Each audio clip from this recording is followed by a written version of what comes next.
கடந்த 16ஆம் தேதி, அதாவது ஞாயிற்றுக்கிழமை, இலங்கை தமிழரசு கட்சியுடைய மத்தியஸ்த குழு கூட்டம் நடைபெற்றது. அதில் முக்கியமாக இப்பொழுது தேசிய ரீதியிலே இடம்பெறக்கூடிய உள்ளூராட்சி தேர்தல்கள் சம்பந்தமாக அதை எவ்வாறு எதிர்கொள்ளலாம் என்ற விடயங்கள் பரிசீலிக்கப்பட்டது. அந்த விடயம் தொடர்பாக முன்னைய காலங்களிலே நாங்கள் தனித்து போட்டியிட்டு ஏனையோர்களையும் உழைத்து கொள்ளலாமா என்ற ஒரு நிலைப்பாடு இருந்தது. ஆனால் இப்பொழுது தெளிவாகவே நாங்கள் ஒரு முடிவு எடுத்திருக்கிறோம். ஏனைய தமிழ் தேசிய கட்சிகளுடன் பேசி, ஏற்கனவே நான் 2 கட்சி தலைவர்களோடு பேசியிருக்கிறேன். ஒரு நிலைப்பாட்டுக்கு வந்து இப்பொழுதே இருக்க அரசியல் சூழ்நிலையை அனுசரித்து நாங்கள் ஒரு தேசிய இனம் என்ற வகையில் நாங்கள் எங்களுடைய அரசியல் வாழ்க்கை, அரசியல் நடவடிக்கைகள் 1944 இருந்து ஆரம்பித்த காலத்திலிருந்து இன்று வரை தமிழ் தேசியம் என்பதன் பற்றி குறிப்பாக செல்வநாயகம் வன்னியசிங்கம் மற்றும் ஜிஜி பொன்னம்பலம் காலத்தில் தமிழர் என்று சொல்லடா, தலை நிமிர்ந்து நில்லடா என்று சொல்லி நானும் கூட சத்தம் போட்டிருக்கிறேன், குளறியிருக்கிறேன். ஆனால் இப்பொழுது அந்த நிலை இருக்கிறதா என்று கேட்டு பார்த்தால் சில நேரம் நாங்கள் தலை குனிந்து நிற்கிற நிலை தான் இருக்கிறது. மத்தியிலே எப்பொழுதும் ஒரு ஜனாதிபதி ஒரு சிங்களவராகத்தான் இருக்க முடியும். மத்தியில் இருக்கிற ஆட்சி வந்து ஒரு சிங்கள தேசிய ஆட்சியாகத்தான் இருக்க முடியும். அந்த நிலையில் நாங்கள் எங்களுடைய தனித்துவத்தை பேணிக்கொண்டு உள்ளூராட்சிகளை பொறுத்தவரையில் தமிழ் தேசிய தலைமை உள்ள கட்சிகள் அவர்களோடு உடன்பாட்டுக்கு வர முடியும் என்று நான் நம்புகிறேன். இன்னும் சிலரோடு பேச வேண்டியிருக்கிறது. ஆகவே தமிழ் தேசிய கட்சிகள் தான் சுதந்திரமாக நின்று மத்தியில் இருக்கக்கூடிய ஜனாதிபதியுடனோ பாராளுமன்ற அரசாங்கத்தினுடைய பேசக்கூடிய சுயம் கொண்டவர்களாக இருப்பார்கள். தேசிய கட்சிகளுடைய உறுப்பினர்கள் எவ்வாறாயினும் அந்த கட்சி தலைமைக்கு கட்டுப்பட்டவர்களாக இருப்பார்களே தவிர சுயமாக நின்று பேசக்கூடிய ஆளுமை எவருக்கு இருக்க முடியாது என்பது தெளிவானது. ஆகவே நாங்கள் தீர்மானித்தது, முதலில் எங்களுடைய மக்கள் தமிழ் தேசிய கட்சிகளுக்கு வாக்களிக்க வேண்டும் என்ற கோரிக்கையை நாங்கள் எங்களுடைய மக்கள் முன் வைக்க விரும்புகின்றோம். அதற்கு பிறகு ஏனைய கட்சிகளோடு நாங்கள் பேசி சில நேரம் மாவட்டங்களிலே சில வேறுபாடுகள் அமையக்கூடிய வாய்ப்பு இருந்தாலும் அவற்றை கருத்தில் கொண்டு தனித்தனியாக ஒரு இணக்கப்பாட்டோடு போட்டி போட்டால் எந்த கட்சியும் இன்னொரு தமிழ் கட்சியை எதிர்த்து பிரச்சாரம் செய்யாமல் இந்த தேசிய நலன் சார்ந்து ஒன்றாக போட்டியிடுவது, அல்லது சில சமயங்களிலே தமிழரசு கட்சியினுடைய பட்டியலிலே இப்போ வெற்றிடங்கள் இருக்கிறது, பல வெற்றிடங்கள் இருக்கிறது.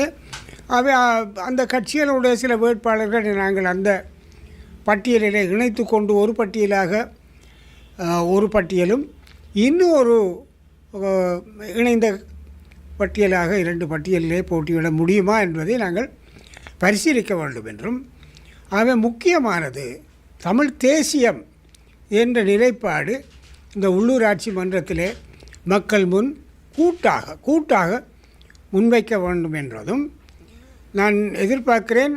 மிக அண்மை காலத்தில் எல்லா தமிழ் தேசிய கட்சிகளை சார்ந்தவர்களும் இந்த கருத்தை அனுசரித்து ஒரு ஊடக சந்திப்பிலே ஒருமித்த கருத்தை தெரிவிக்கக்கூடிய சூழலை ஏற்படுத்த முயற்சிகள் எங்களாலே இப்பொழுது எடுக்கப்படுகிறது.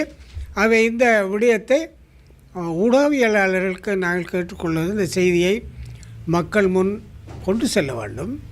தமிழ் தேசியம் வெறுமனே பேசி கொண்டிருக்க முடியாது, நடைமுறையிலே அது வர வேண்டும்.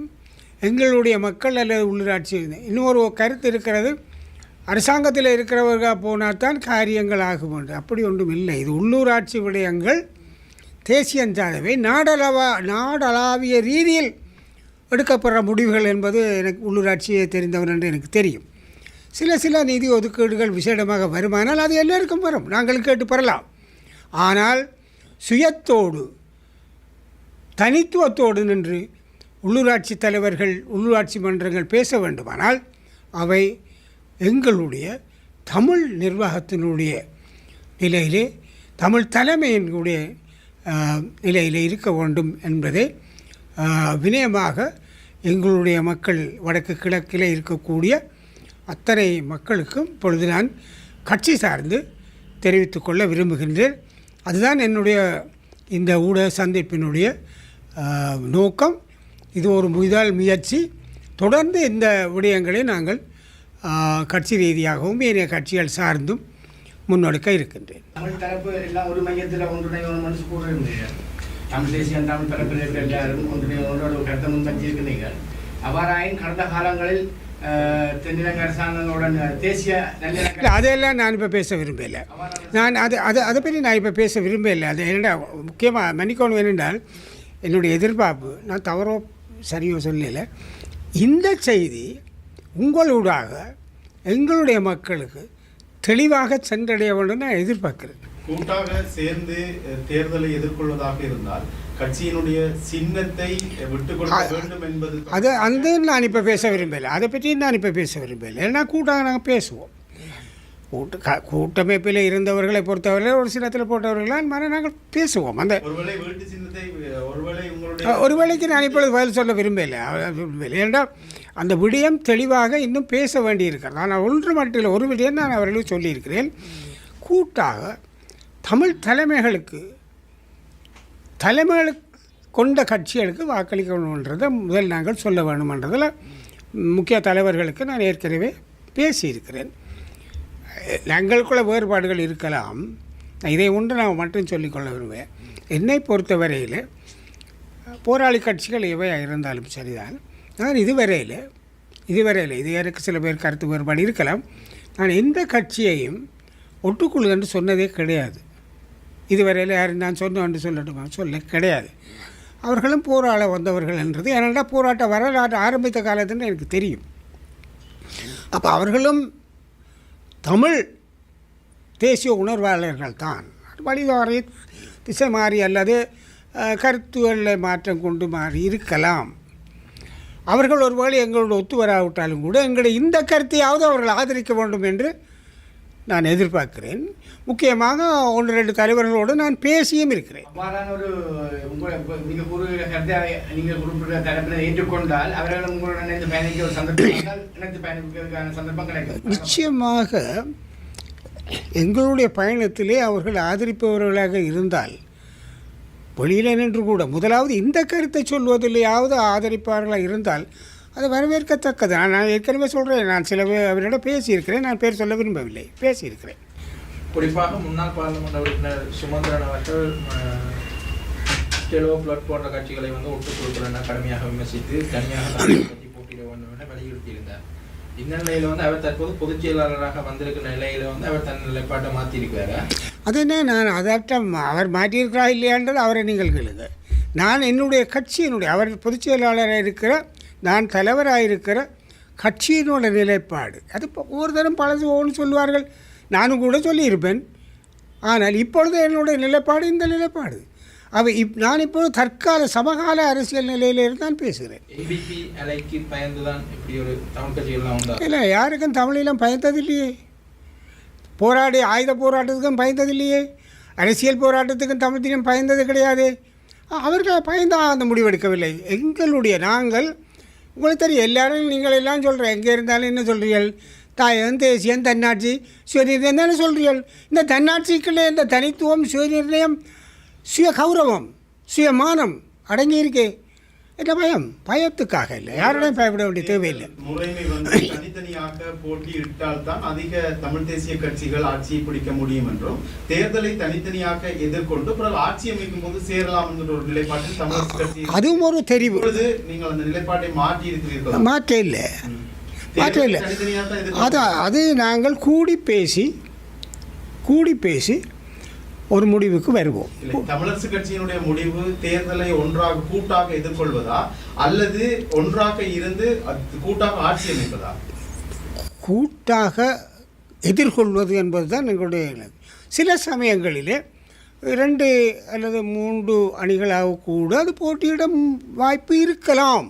அது பரிசீலிக்கலாம். அது வெற்றி வாய்ப்பை முழு உள்ளூராட்சி சபைகளையும் எங்களுடைய நிர்வாகத்துக்கு கொண்டு வரக்கூடிய வாய்ப்பாக அது அமையுமானால் அதை நாங்கள் நிச்சயமாக அமல் செய்வோம். நீங்கள் ஒரு தமிழரசு கட்சியிலிருந்து பிரிஞ்சு போய் கடந்த பாராளுமன்ற தேர்தலில் மீண்டும் முனைக்கின்ற நான் தனித்து குழுவாக சொல்லலை. கட்சியில் ஒரு முடிவு இருக்கிறது. நான் இப்போ என்னென்ன இதில் எல்லாம் சொன்னேன்னா என்னுடைய நோக்கம், என் ஃபோக்கஸ் மாறி போகும்னா தயவுசெய்து நீங்கள் கருத்து கொள்ளுங்க. அம்மா இன்னொரு தரத்தில் நான் வந்து பேசலாம். நீங்கள் எல்லோரும் நான் உங்களிலும் பார்க்க நான் வேறுபட்டவன் அல்ல, அல்லது நீங்கள் என்னிலும் பார்க்க வேறுபட்டவர்களும் அல்ல. தமிழ் தேசியத்திலே உங்களுக்கு எனக்குள்ள உணர்வு உங்களுக்கு இல்லை என்று நான் சொல்ல வரவில்லை. அவை உங்களுக்கும் எனக்கும் ஒரே பொறுப்பு இருக்கிறது. அந்த அடிப்படையில் ஒன்றை சொல்ல விரும்புகிறேன். கட்சியில் இருந்து விலகாமல் விலகி போய் எதிரணியில் இருந்து போட்டியிட்டவர்களை கட்சியிலிருந்து நீக்குவதென்ற மத்திய செயற்குழுவின் தீர்மானம் உறுதிப்படுத்தப்பட்ட தீர்மானம். ஆகவே போட்டியிட்டவர்கள் அவர்கள் நீக்குவதென்ற தீர்மானம். ஏனே அவர்களிடம் விளக்கம்தான் கோரப்பட்டிருக்கிறது. விளக்கம் கோருதல் என்றது நீக்கிறது அல்ல. அவர்கள் பொருத்தமான விளக்கம் சொன்னால் அது ஏற்கனவே நாங்கள் ஒரு ஒழுக்காற்று குழுவை நியமிச்சிருக்கோம். அந்த குழு நியமித்து ஒரு தீர்மானத்தை எடுக்கும். ஆகவே அவர்கள் நீக்குவதென்றல்ல இல்லை. அதனுடையால் இது இப்போ ஒரு சிலரோட சம்பந்தப்பட்ட விடயம்தான். பொதுச் செயலாளர் பதவியை தொடர்ந்து செய்ய முடியாத அளவுக்கு நாடாளுமன்ற உறுப்பினர் சத்தியலிங்கம் அவர்களுக்கு என்ன உடல்? அவருக்கு இப்போ உங்களுக்கு எல்லாரும் தெரியும். நீங்களாம் எழுதி நீங்கள் என்ன உங்களை சொல்லலை. அவரை 21ஆம் தேதி திருவண்ணாமலை கூட்டத்தை முடிஞ்சு நானும் வந்து அவரை வீட்டை படுக்கையில் நானும் குலநாயகம் பார்த்துட்டு வந்துடுறேன். நான் அவரை வாயால் கதைக்கையில் கையால் சொல்லிவிட்டு வந்துடுறேன். ஆனால் என்ன சொன்னது சில நீங்கள் இல்லை, நான் ஒத்துக்கொள்கிறேன். நீங்கள் இதில் ஒரு தடவை இல்லை. அவர் அங்கே அன்றாபுரத்தில் போய் அங்கே படுத்திருந்தார். 2 சொல்கிறேன்டால் இந்த அபாண்டமான அடாத்து. அவர் உண்மையாக ஸ்ப்ளீனில் பிரச்சனை இருக்குது. இந்தியாவில் ட்ரீட்மெண்ட் எடுக்க வேண்டிய தேவை இருக்குது. உங்களுக்கு எல்லோரும் தெரியும். நோய் எப்படி ஹாஸ்பிட்டல்லே பாராளுமன்றம் எடுக்கிறார் நோய் தான் அவர்.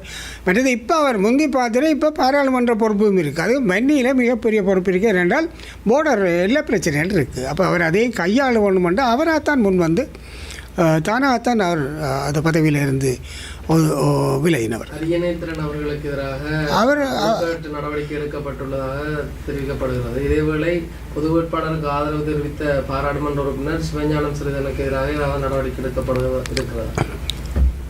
அரியநேந்திரனுக்கு ஏற்கனவே முடிவெடுக்கப்பட்டாச்சு. அவர் நீக்கியாச்சு. அவர் எழுத்து உருவாக்கத்தை அனுப்பப்படும். ஸ்ரீதரனை பொறுத்தவரையில் ஸ்ரீதரன் தெளிவாக மத்திய செயற்குழுவில் அந்த விடயம் பரிசீலிக்கப்படுகிற பொழுது தான் அந்த பொது வேட்பாளருக்கு ஆதரிக்க போகிறேன் என்று சொன்னவர், தெளிவு செய்தவர். அதை கடந்த தெரிவு வேட்பாளர் தெரிவில் கூட இந்த பிரச்சனை வந்தது. அப்போ அவர் சொன்னார், நான் சொன்னேன் ஆகையினாலே அந்த விடயத்தை ஆதரிப்பதற்கு ஸ்ரீதரனுக்கு உரிமை தூண்டி. ஏன்னா அவர் கட்சிக்கு சொன்னவர், கட்சிக்கு சொல்லி போட்டு தான் செய்தவர், கட்சிக்கு சொல்லாமல் செய்யலை. ஆகவே மற்றது ஸ்ரீதரனை இதை நான் கட்சியிலேயும் சொல்லியிருக்கேன். ஆனால் சுமந்திரன் சொல்கிறார் கட்சியை சொல்லி போட்டு கூட மத்திய குழு அது அவர்கிட்ட தனிப்பட்ட அது சரி, நான் ஒத்துக்கொள்கிறேன். அவர் சொல்கிறது சரி, அது ஒழுக்காற்று. ஆனால் அதே நேரம் நான் சொல்கிறேன் இல்லை, அவர் சொல்லி போட்டு போனவர் என்ன சொல்ல அது ஆனபடியாக அந்த நிலையில் தான் இருக்குது. இப்போ அவருக்கு எதிராக நடவடிக்கை நாங்கள் எடுக்கலையே. மற்றது நீங்களும் இல்லை இருந்தாலும் சில இடங்களில் காவிரியல் ஸ்ரீதரனை கட்சியிலேருந்து நீக்க போயினோம். நேற்று கேட்டு நான் மத்திய செயற்குழு கேட்டு நான் யாராவது ஸ்ரீதரனை கட்சியிலேருந்து நீக்கிறதுக்கு யாரும் இருக்கிறீங்களோ கேட்டு நான். அப்படி ஒரு தினம் கிடையாது, அப்படி ஒரு கிடையாது. ஆனால் எல்லோரும் அப்படி அனுப்படியாமல் சும்மா கண்டபடி வாக்கி வந்தபடி அதுதான் நான் இன்னும் மட்டுப்படுத்தி கொள்கிறேன். இப்போ எழுதிடம் ஸ்ரீதரனை கட்சியிலிருந்து நீக்கிற விடயமே கிடையாது.